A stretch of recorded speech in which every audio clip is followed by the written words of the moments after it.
दहशतवादी हल्ल्याच्या पार्श्वभूमीवर पंतप्रधान नरेंद्र मोदींची आज श्रीनगर आणि सांबामध्ये रॅली करणार आहे। मोदींच्या या रॅलीसाठी तब्बल 30,000 पॅरामिलिटरी फोर्सचा कडेकोट बंदोबस्त ठेवण्यात आलाय। त्यातच पहलगाम येथील मोदींची रॅली रद्द करण्यात आली आहे।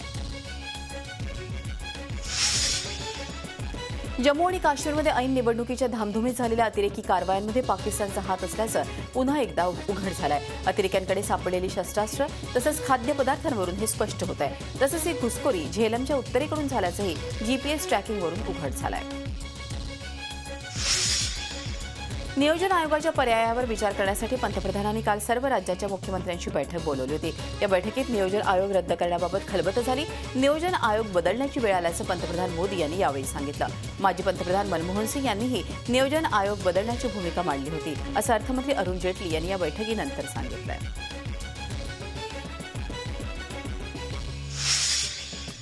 भगवद्गीता हा राष्ट्रीय ग्रंथ म्हणून घोषणा होण्याची औपचारिकता बाकी असल्याचं परराष्ट्रमंत्री सुषमा स्वराज यांनी म्हटलं।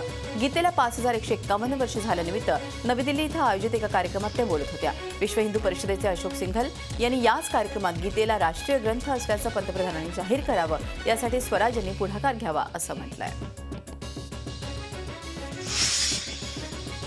साध्वी निरंजन यांच्या वक्तव्यावरून सुरू असलेल्या वादामुळे आजही संसद चालणार नसल्याची चिन्ह आहेत। दरम्यान सरकारनं विरोधकांना वाद संपवून संसद चालू देण्याची अपील केली आहे। कोळसा घोटाळ्याप्रकरणी आज सीबीआय सुप्रीम कोर्टाला चौकशीचा स्टेटस रिपोर्ट सादर करण्याची शक्यता आहे।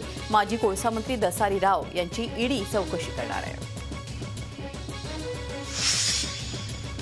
इसिस या दहशतवादी संघटनेत सहभागी झालेला आरिफ माजिदला मुंबईतील एनआयए न्यायालयात रिमांडसाठी हजर केलाय। गैरकृत्य आणि बेकायदेशीर कृत्य करणं या आरोपांखाली त्याला अटक करण्यात आली आहे। आयबीनं आरिफला इराककडून आणलं होतं।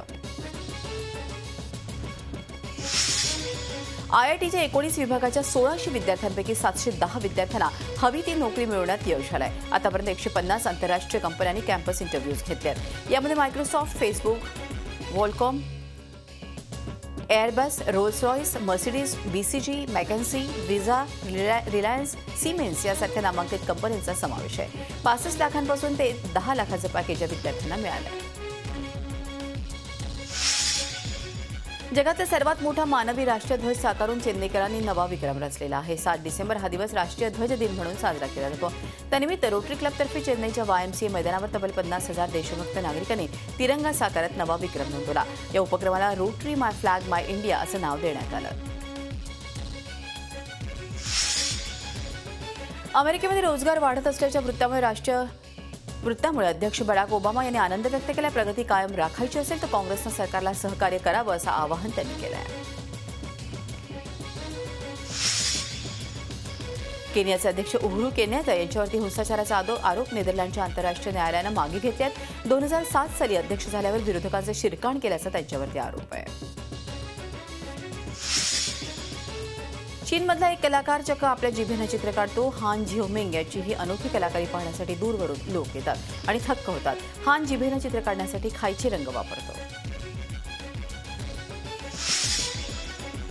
जपानच्या किनारपट्टी भागातही मोठ्या प्रमाणावर हिमवृष्टी झाली आहे। हिमवृष्टीमुळे जनजीवन पुरतं विस्कळीत झालंय। होक्काइडो शहराचं तापमान उणे 10 डिग्रीहून खाली उतरलंय। झी 24 तास रहा एक पाऊल पुढे।